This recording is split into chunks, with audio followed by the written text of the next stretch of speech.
The file you are about to hear has been thoroughly scrutinized by the Ethics Committee and approved by the O5 Council for release to trusted associates of the Foundation. This is SCP Unredacted.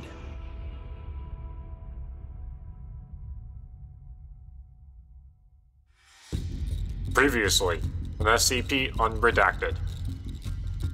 1,000 years before the sea had fully regressed, there were 3 great cities dividing the world tripartite.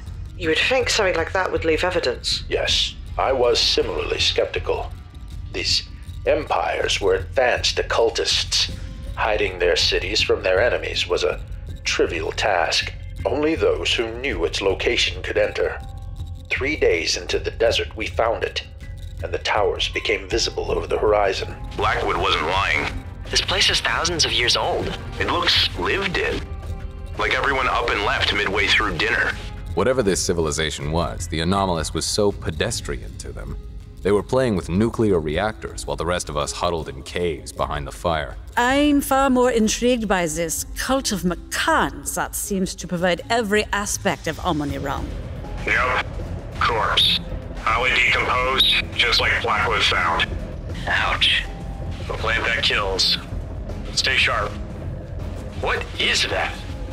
What the hell? You have entered the great and holy city of AMONI-RAM. There is much to discuss. And now, Part 2.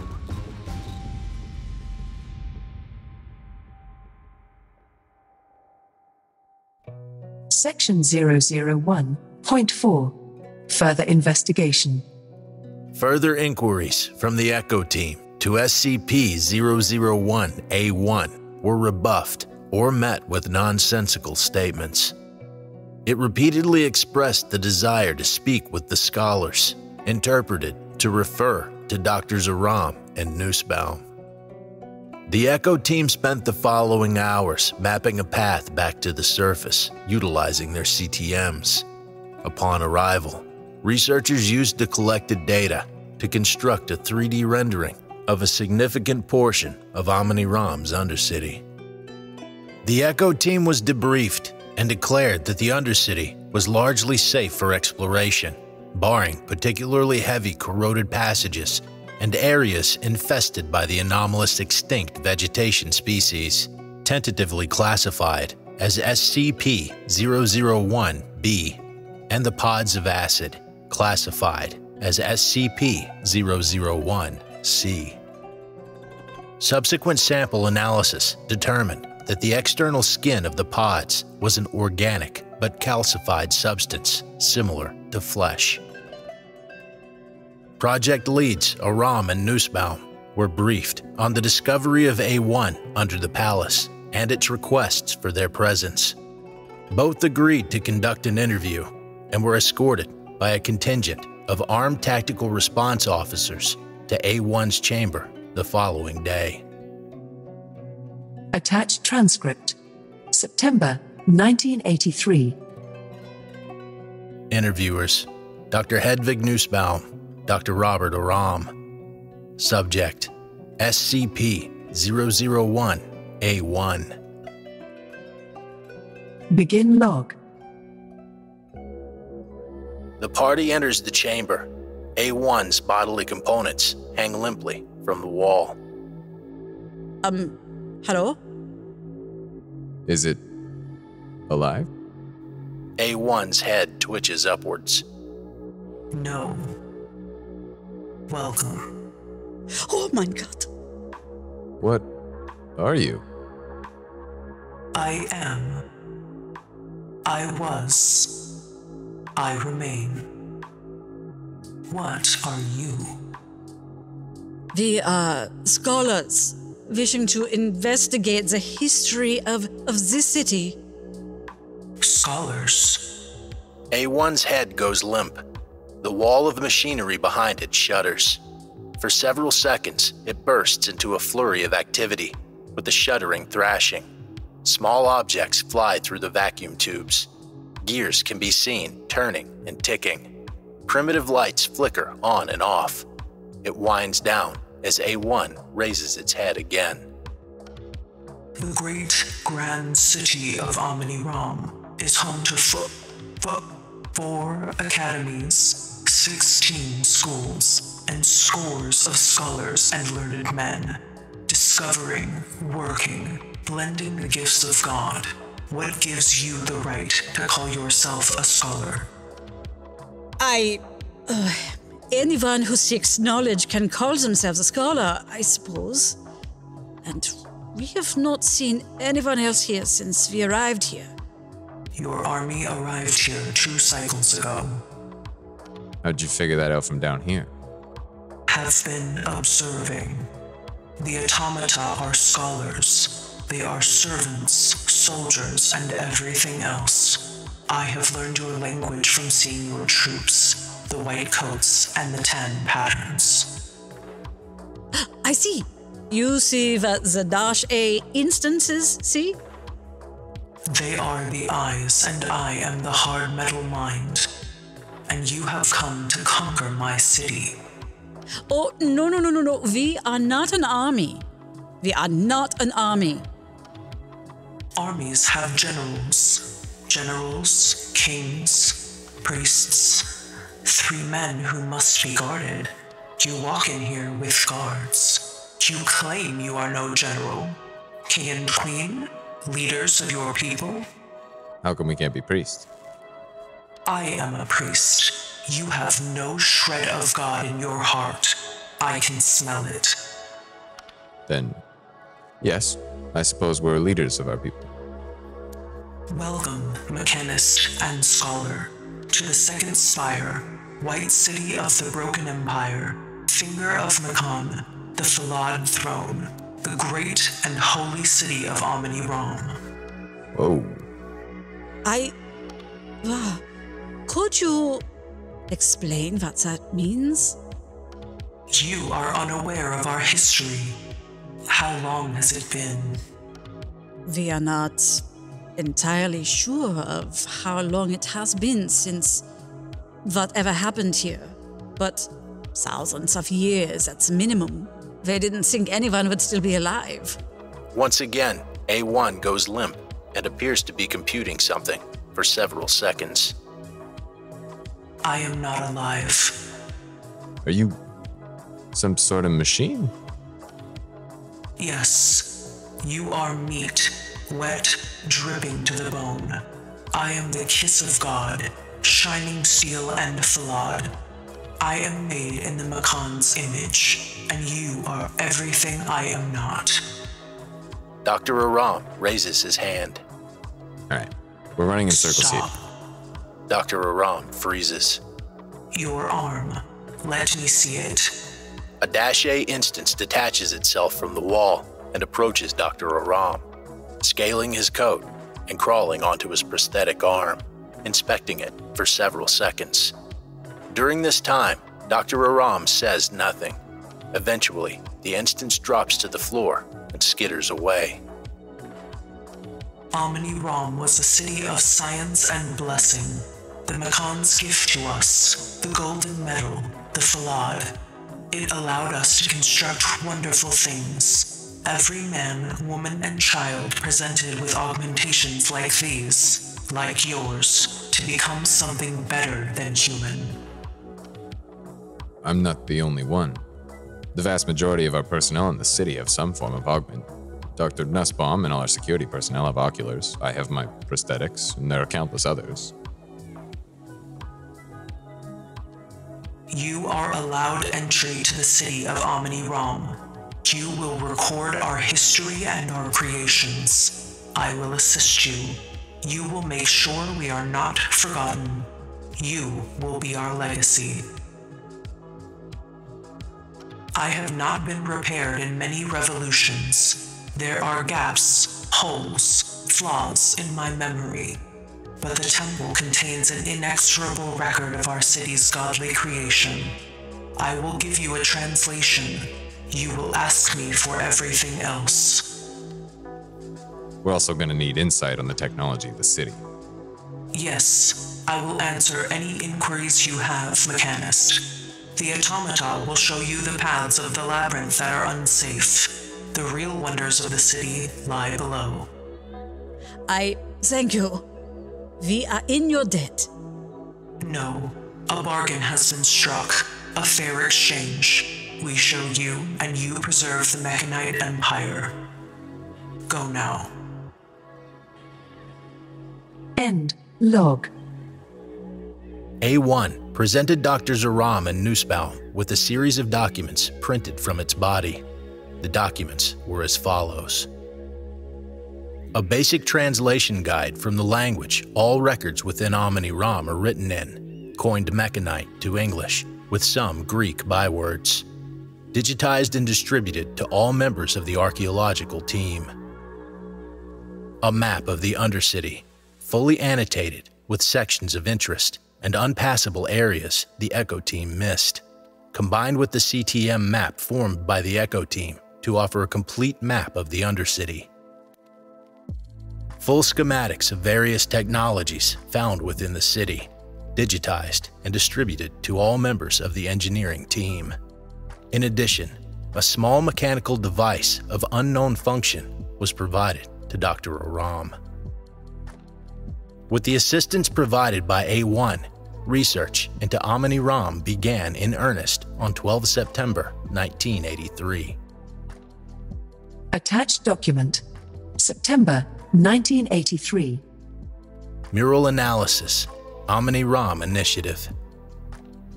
The temple courtyard contains intricate murals depicting what Dr. Nussbaum theorizes is a creation myth for the extant McKnight culture.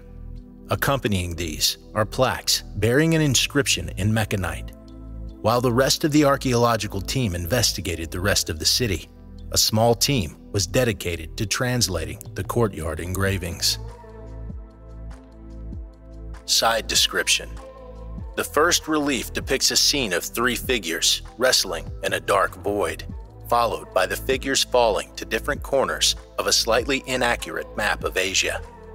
1 lands in the far corner of the Indian subcontinent, 1 lands on the coast of China, and 1 lands in the center of the Arabian Peninsula.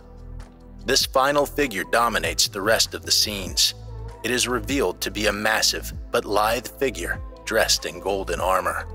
A shepherd, his wife, and his 3 lame sheep happen upon it, buried in the sand, obviously wounded. Translation of plaque.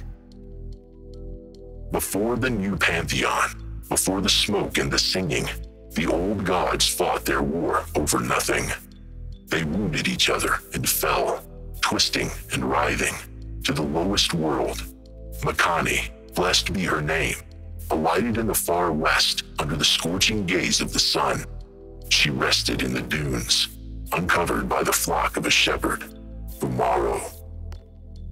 Side description. The god reaches out and touches the shepherd and his wife. The shepherd's missing leg is replaced by a metal limb, and his shepherd's crook is replaced by a spear, both made from the golden metal. His wife's eyes glow gold, and large metal wings spring from her back. The sheep are armored over to resemble -A instances. Together, the shepherd, his wife, and their flock attempt to raise the god from the sand. Translation of plaque. Makani drew forth her touch and raised them. Tomorrow's lame leg replaced by a greave, Hadara's sight restored, and all given the form of the angels. Grateful, they sought to raise their new god from her tomb. And they failed.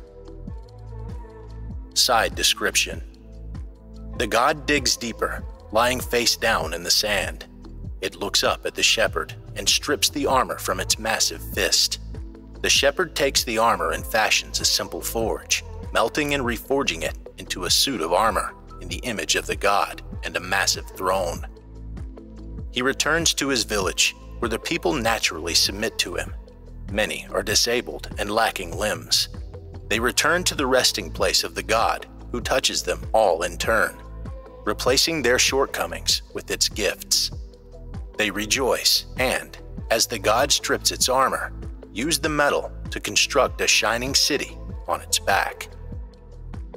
translation of plaque.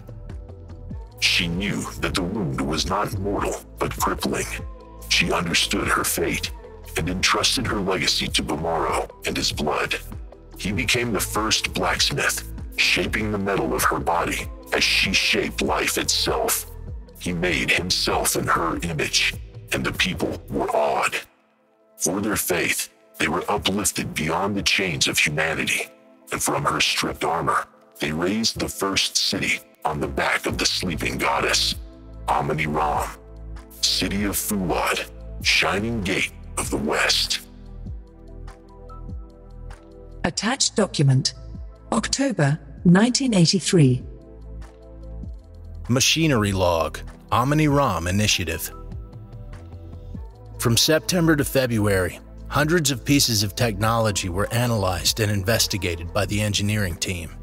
While many were too degraded to be of any practical use, they were still highly illuminating in determining the technology level of the extant McKnight culture. A few particularly notable discoveries are as follows. Description: 4-meter poles inset into the ground at various intervals throughout the streets of AMONI-RAM.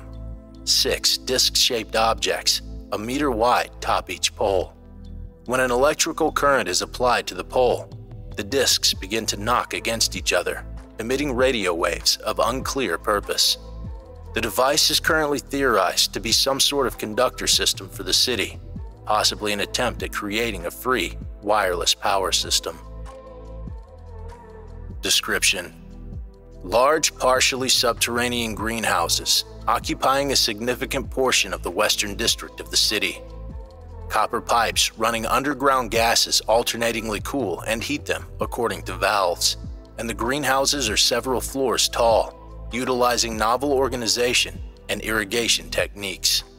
Operating at maximum efficiency, a large portion of the city's theorized 500,000 population could have been fed by them.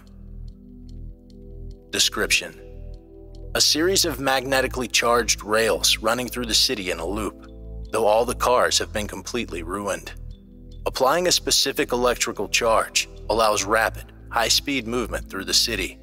Based on the lack of stations or stopping points, this is believed to have been a hop-on, hop-off method of mass transit at extraordinarily low overhead. Description: small metal shields with 2 switches on the handle.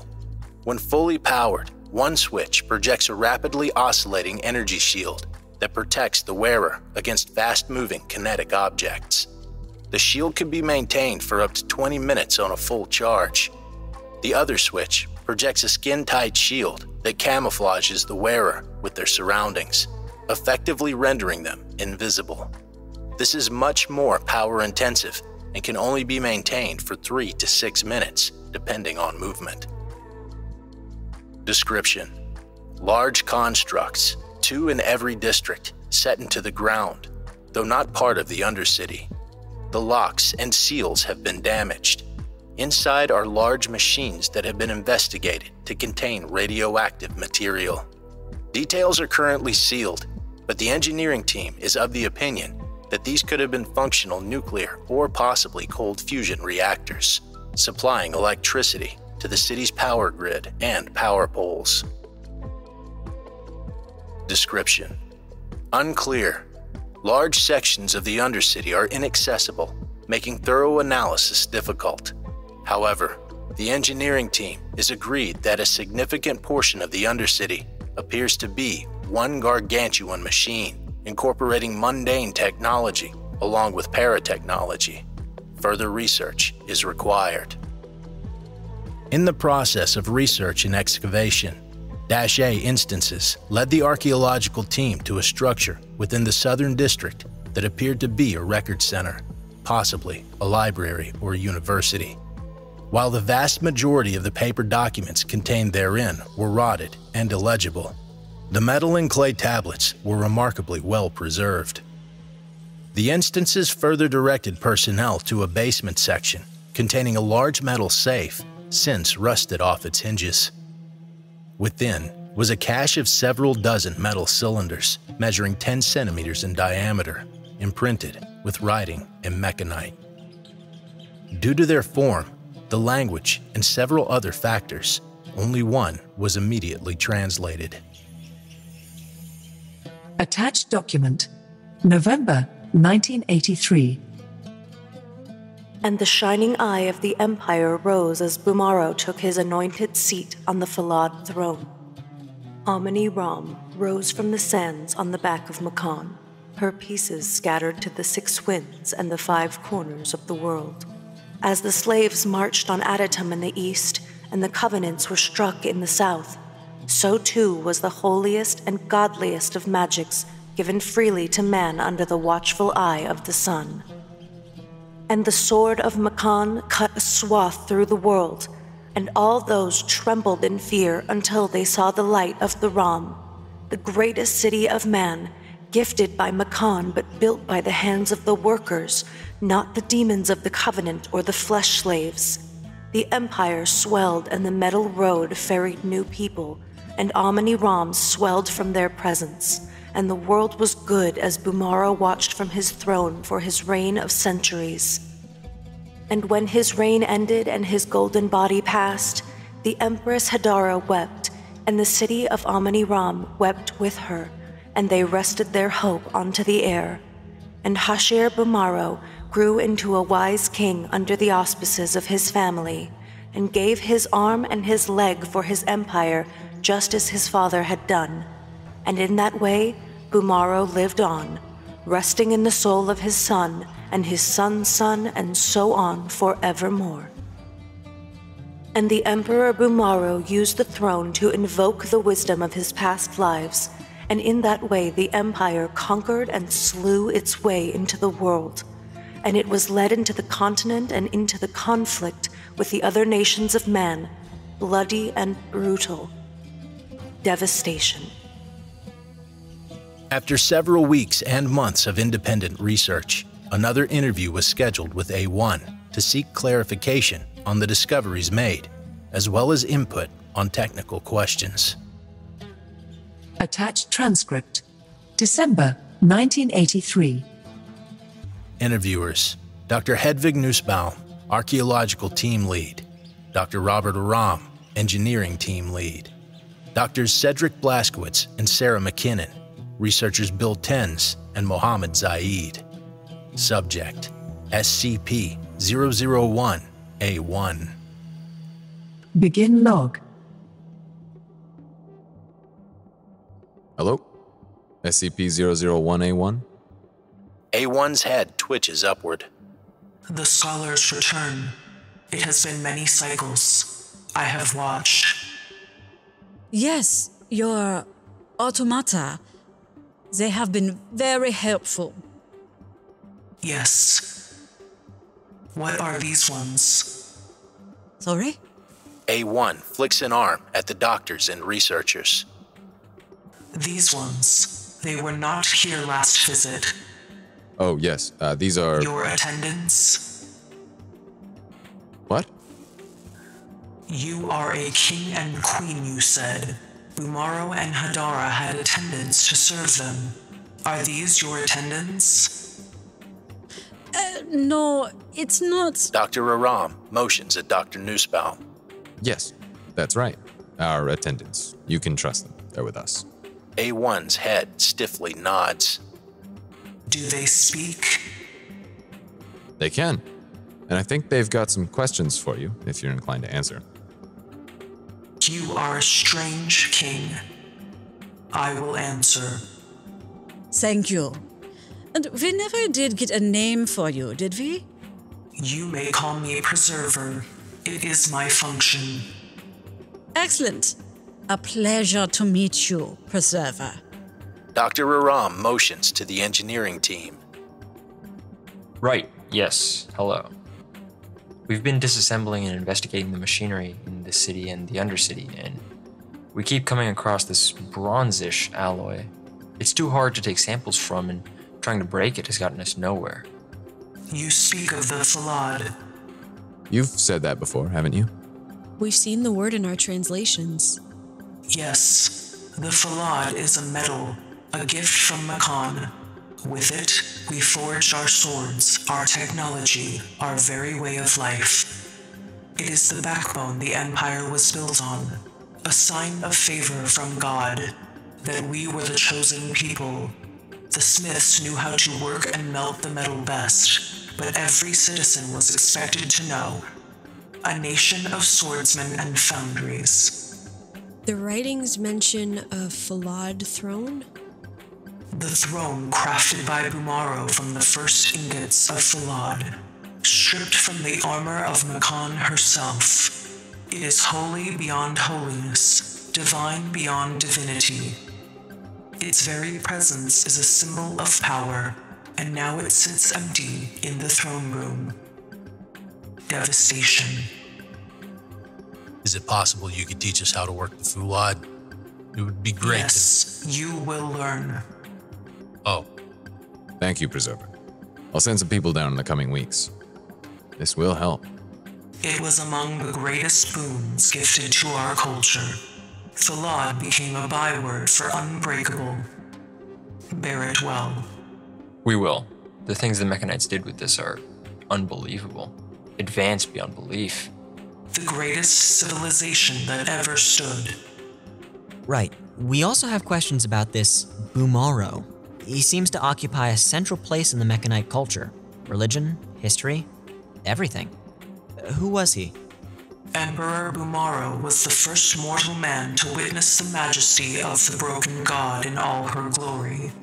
Her sundered form, laid to rest under the sands, a cripple and a peasant, raised above humanity by the generosity of McKinnon, given new form to him, his family, his flock, his people, what would become the McKnight Empire. Right, we gleaned as much from the creation myth. It is not a myth. Pardon?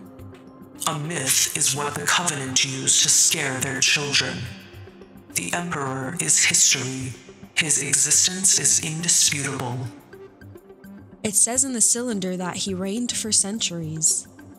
They figured out cold fusion and bionics in the 17th century BCE. Is it so unbelievable they extended their lifespans? Point taken. He was given form in his sons, and his bloodline let him raise the greatest army ever known, all to bring order and justice to the world. I suppose that covers the Empire part as well. Though, could you tell us more about these other two nations of man? We've seen them referenced many times, but nothing specific. Were they related to the fall of the city? I do not know. Unfortunate. But I think that's all we have for you today. I believe Hedvig's people will be coming down for more interviews soon. That is right. Just trying to get a better image of the culture from someone who lived it. This is acceptable. End log. Due to the substantial amount of paratech and parahistorical findings submitted to Overwatch Command by the AMONI-RAM initiative since active research began 6 months prior, O511 scheduled a meeting with the initiative leads on March 2nd, approximately 8 months after the initial discovery of the McKnight culture, using the secure lace-based communicator. Attached transcript. March 1984. Begin log. Lay connection to Overwatch Command established. Dr. Nussbaum, Dr. Aram. O511 is waiting. Please step into the communicator. Doctors Nussbaum and Aram step onto the raised metal platform. Oh mein Gott! The lace base cycles through several locations before settling into a view of a small asphalt parking lot in what appears to be the American Southwest. Mesas and bluffs dot the horizon, and the sun is high in the blue sky. There are no buildings or structures in sight. There is a single black Maybach parked in the lot. An older man in a finely pressed gray suit stands in front of it, hands in his pockets. Hello, guys. Welcome to my little kingdom. Where are we? Lay space. A virtual projection with no data transfer delay, all powered by the ley lines of the Earth. And it costs a fortune to run. I should know. I helped design it. Well, it did. But with the recent improvements that have come out of your project, it now only costs a small fortune to run. So thanks for that. Just one taste of what we've been able to do so far with 001's technology. So, tell me everything. Everything, sir. Everything important. I've read the reports, but I want to hear it from the horse's mouth. Dr. Nussbaum, your progress so far. Yes. We've recovered hundreds of tablets and engravings and mosaics across the city and are in the process of translating them. The vast majority are simple, day-to-day affairs, business and legal records, personal correspondence, etc. All paints a picture of the McKnight culture, a society that was building a metropolis of the future, while the glaciers from the Ice Age were still melting. They had a complex legal and justice system, a novel family structure incorporating distant cousins into large households and clans. Yes, anthropology, fascinating. I was wondering if you had figured out any more of their later history. Later history, sir? What happened to them? Between the technological and archaeological reports, this was a culture that was undisputed as the most advanced in the world at the time. But they also keep mentioning this war with the other two nations, this additium of the Nalka Empire, and the Mom Jewel referenced as the capital of the Davide Covenant. What that signals to me, and do tell me if I'm wrong, please, is that these two empires were each powerful enough to withstand a war with the McKnight culture, and, depending on what happened to AMONI-RAM, bring it to its knees. I suppose so, sir, but the Aegean tablets do not give a precise location for the other two cities. And if we do want to find them, well, a location could be anywhere. In a shipping record, in a letter to a distant cousin. That's fine, but we need to figure out how this city died. And I'd be pretty goddamn willing to bet that the things you found in the Undercity are related. The flesh things and the plants. Nothing has been confirmed yet, though it does seem quite likely. Well, in the meantime, see what you can get out of that robot down there. What's its name? Preserver. A1. And it's not a robot, it's an artificial intelligence. Whatever it is, it's hiding something from you. And speaking of which, this place had artificial intelligence when the Persians were figuring out irrigation? Far from the only breakthrough. If we can harness their cold fusion technology, their bionics, their power systems, reverse engineering any one of their innovations could change the world. Well, okay. Slow your roll. We don't know what happened to them, like I said. For all we know, their technology led to their downfall. So let's wait before getting any ideas of dragging the world into the 21st century early. Let's focus on changing the foundation first. Right, Robert? Yes, sir. Good. But I suppose that if you want to improve the rate of research, you're going to need more people. Yes. I have a list of requisition requests, all sorts of machinery, excavation equipment, hazmat equipment, and scientific machinery. Funding, of course. Naturally. Forward it to my factotum. We'll take care of anything you need. We're very excited about this over at Site 1, you know. Very excited to see what comes out of AMONI-RAM next. We also need people. How many people?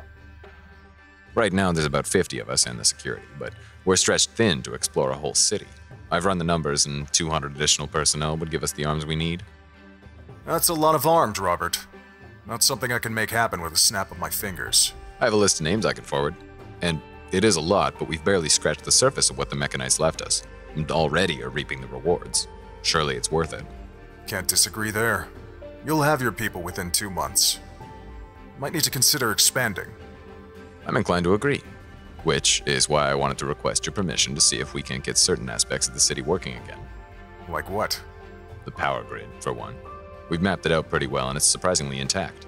I'm confident that with the extra arms and Preserver's help, we could get the reactors online within the month. The better situated the city is, the more we can learn about the machinery, and the more we can improve the foundation. I suppose so. Permission granted. Just stay safe. We're still working blind here. You both have your orders anyway. Good luck. 0511 opens the car door and gets inside, starting the engine. Simultaneously, the lay space collapses into darkness, and Drs. Aram and Nussbaum step backwards. Lay connection to Overwatch command terminated. End log.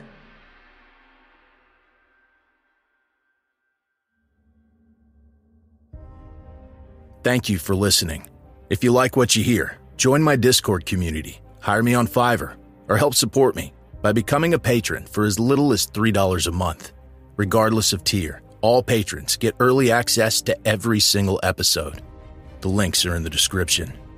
I don't have the talent it takes to write a skip. All I do is read.